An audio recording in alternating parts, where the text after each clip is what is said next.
If the agent caused harm while doing exactly what I allowed it to do, the responsibility belongs to me. That is what feels like common sense to me. And that is where the AI ethics conversation begins today.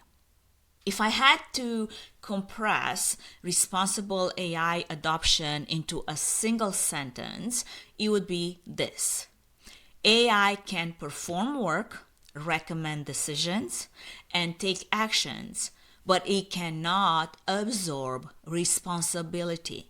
Responsibility becomes scattered around departments, contracts, approvals, policies, and technical decisions until AI becomes the perfect place for accountability to disappear.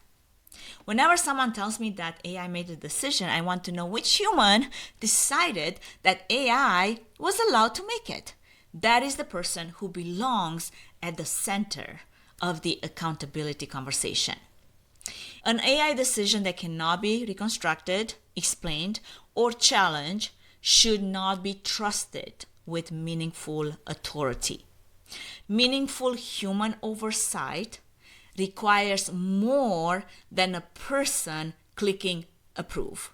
It requires the ability to understand the recommendation, to access the relevant information, to challenge the result, and change the outcome without being punished for exercising judgment.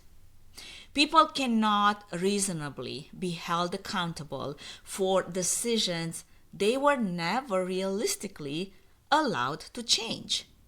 Access does not create permission. Convenience does not erase ownership. A company may become more efficient while its employees become less capable. And that should concern every leader out there. That chain of assumptions is how responsibility disappears. Responsible AI leadership is visible in the choices made before something goes wrong. It is visible in who has a voice, what information the AI can access, where limits are placed, what behavior employees are rewarded for, whether decisions can be challenged, and which human is willing to answer for the outcome. The question should not always be, how can we use AI here? Sometimes the responsible question is, should AI have any role in this decision?